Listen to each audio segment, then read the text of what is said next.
Mais celui qui a tué là, en principe, c'est Picasso. Même si avant lui, il y a des gens qui ont commencé à imposer ce changement-là dans le domaine de l'art. Mais on peut dire que c'est lui qui a tué le match, quoi. Qui a réussi à faire passer un travail médiocre pour du génie. Donc moi, la conception de l'art dans laquelle moi j'ai grandi, la culture même dans laquelle j'ai grandi là, c'est que il faut être fort. Quand tu fais un truc, tu dois être fort. Tu dois maîtriser la chose. Et pour maîtriser la chose, ça demande du travail. Picasso, lui, il a une excuse parce qu'il était fort de base. Mais c'est les circonstances là qui l'ont amené à peindre de cette manière. Pour illustrer mes propos, je vais vous présenter une œuvre que Picasso a peinte lorsqu'il était âgé de 8 ans. Je vais aussi vous présenter une autre œuvre que Picasso a peinte lorsqu'il était étudiant dans une école d'art en Espagne et les œuvres qu'il était obligé de peindre vu les circonstances lorsqu'il a décidé de s'installer à Paris.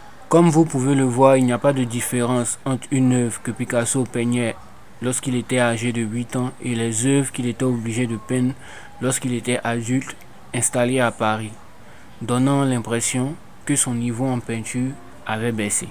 Il y a ce qu'on appelle la contrainte du temps.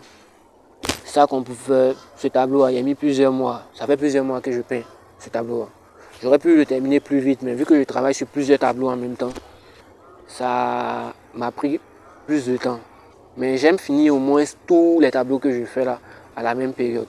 À la période à laquelle je vais peut-être finir ce tableau, dans les semaines ou mois qui suivent, je vais finir au moins 4, 5, peut-être 6 tableaux. Ou une dizaine de tableaux en même temps. Mais Picasso, par exemple, pour pouvoir vivre, il était obligé de réaliser au minimum 6 à 7 toiles par jour. Comprenez, réaliser 5 ou 6 œuvres en soi est une prouesse. Mais lorsqu'on tient compte des qualités techniques de base qu'avait Picasso en peinture, le fait de réaliser 5 ou 6 toiles par jour a baissé fortement la qualité de ses œuvres. Au point où il est longtemps passé pour un imposteur aux yeux des peintres de son époque qui le considéraient comme un peintre médiocre. Comprenez, une toile, on va mettre un mois dessus, ou un an dessus, ou 6 mois dessus. C'est pas la même qualité qu'une toile qu'on va peut-être réaliser en 2 heures, 3 heures, 1 heure ou 30 minutes. Ça n'a rien à voir. Il y aura une différence de qualité. La toile qu'on aura mis peut-être un mois dessus aura l'air d'un chef-d'œuvre. La toile qu'on aura mis peut-être 30 minutes ou 1 heure, voilà, n'aura pas l'air d'un chef-d'œuvre. Mais Picasso, lui, il était obligé de faire ça pour pouvoir payer sa maison. Parce qu'il a quitté son pays, l'Espagne. Il est allé en France.